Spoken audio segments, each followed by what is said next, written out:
You're applying to be an expendable? You read through the paperwork? Yeah. I should have read through it.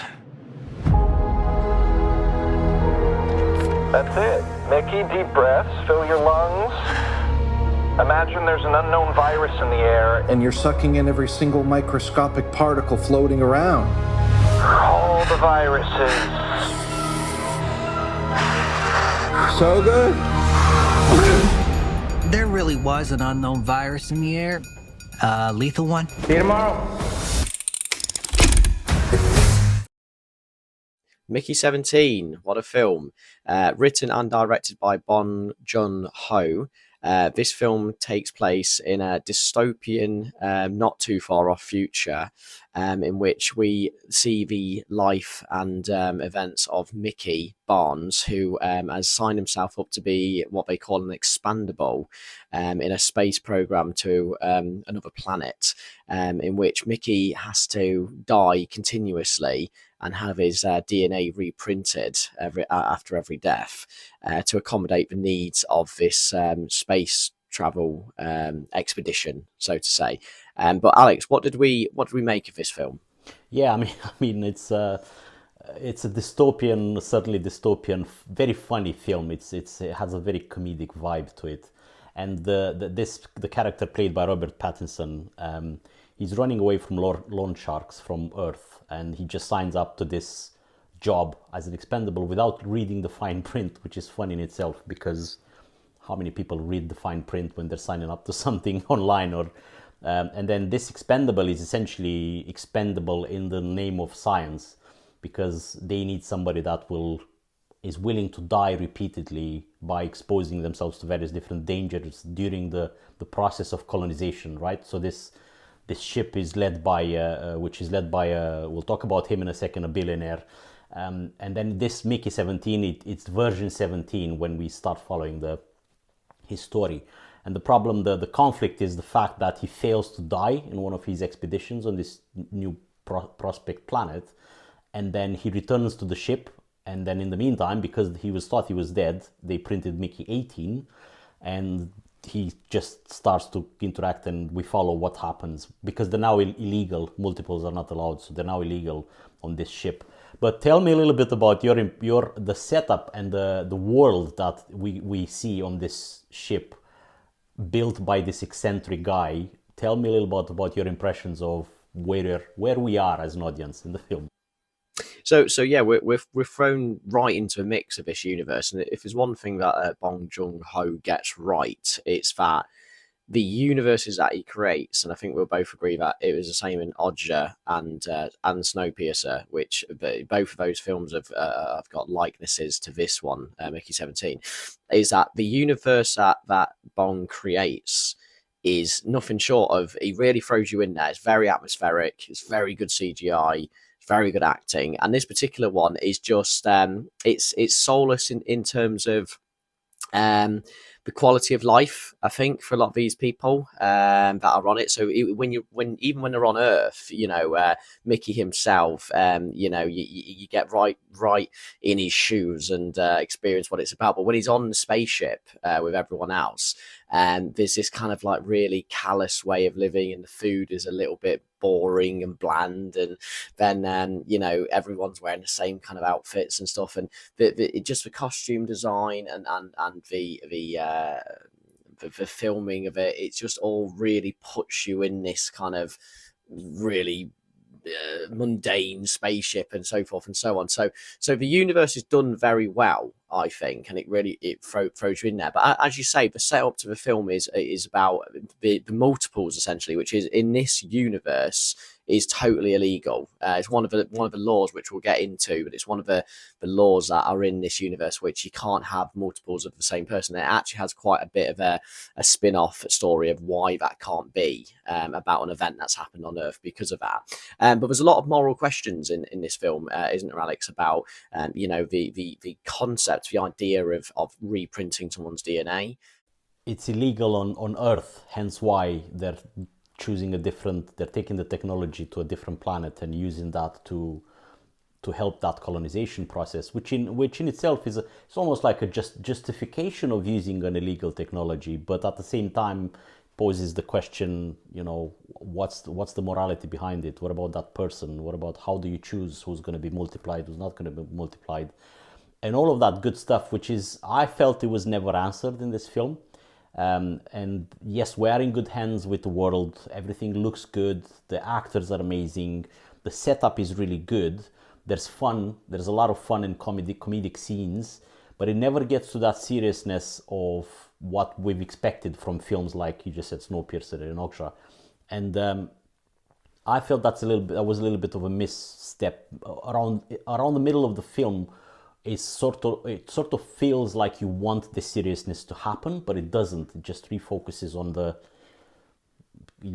billionaire story essentially a little bit, and the whole colonization process instead of staying on Mickey 17. And I felt it was a bit, that middle section was a bit tiring until it got to the last point, isn't it, Baz? Yeah, I agree with you. I think there's a lot of setup. There's a setup for potential for discussion about some of the more serious elements in the film, and the satire and surrealism in the film, as good as it is, maybe it overshadows a little bit some of the subjects that could have been arisen in the film to be discussed in more detail. And I think if there's just one complaint of the movie, it would probably be that for me. But that's really not to take anything away from it. It is a fantastic film. But yeah. And then obviously there's a big sequence like Bong Joon-ho. He really likes to have this kind of like class system in his films, doesn't he? You know, there's really an element of the working class and then this high prestigious top class, which is embodied by Mark Ruffalo, Kenneth Marshall, who is definitely, I mean, we were saying after the viewing of this film, is maybe meant to be Trump potentially. I think Bong Joon-ho said that it's not meant to emulate anyone. Which dickhead is it, Mickey 18? Keep his head still.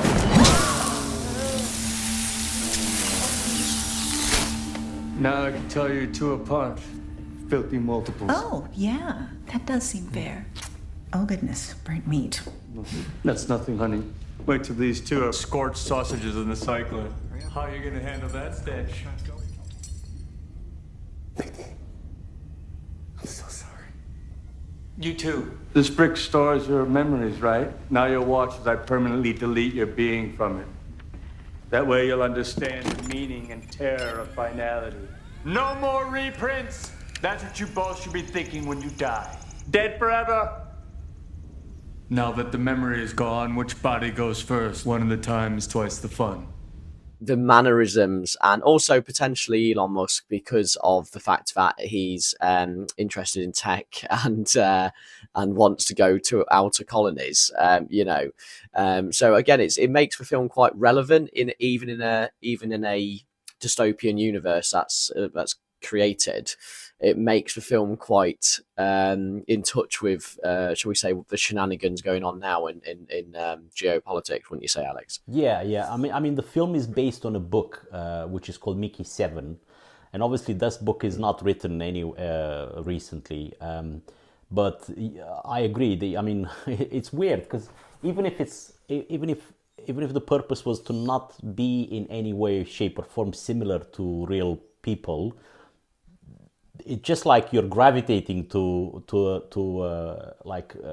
mold your performance on real people, which is what I think Mark Ruffalo does very well. I think it does bond these two very well in one character, it definitely looks like. And this film was, just remember, it was 2 years in the making. It's not like 6 months. So, yeah.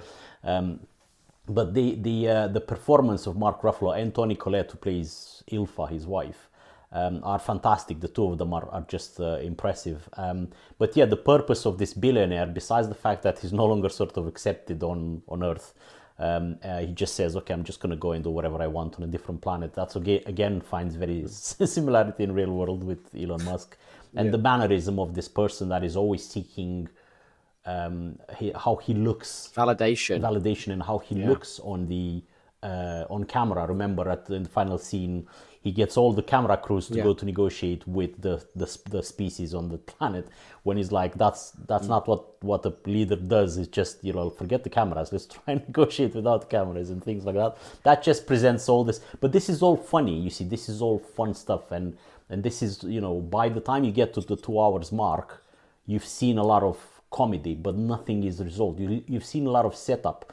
There's a scene where one of them says, "We are the aliens here. We're not the locals anymore. We are the ones that are supposed to be careful with the local species instead of eradicating them or oppressing them." And that I would like that to be more explored. But otherwise, it's absolutely brilliant film, to be honest, and it's just spot on. Robert Pattinson, what did you thought of his performance? Yeah, well, I think everyone does their dues in this film in terms of spot on film as well. I think probably the top accolade will probably go to Patterson, because he obviously playing multiple characters who are completely different. Mickey 18, who gets reprinted, is evil. Well, not evil, but he's dark. He's very carefree, and he acts on instinct, very much human instinct. Whereas Mickey 17 is a little bit dopey, a little bit almost like a surfer dude kind of mentality, and they've got a different voice. So Patterson plays this dual personality of two characters really well. And then Mark Ruffalo, it has to be said, is almost as good as he was in Poor Things when it comes to playing an egomaniac. And credit to everyone else as well. Acting is spot on. Thank you for watching our review of Mickey 17, and don't worry, there's not 16 sequels you need to see before this. If you'd like to see something similar, again, we highly recommend Parasite by the same director. Thank you again for watching, and we'll see you next week.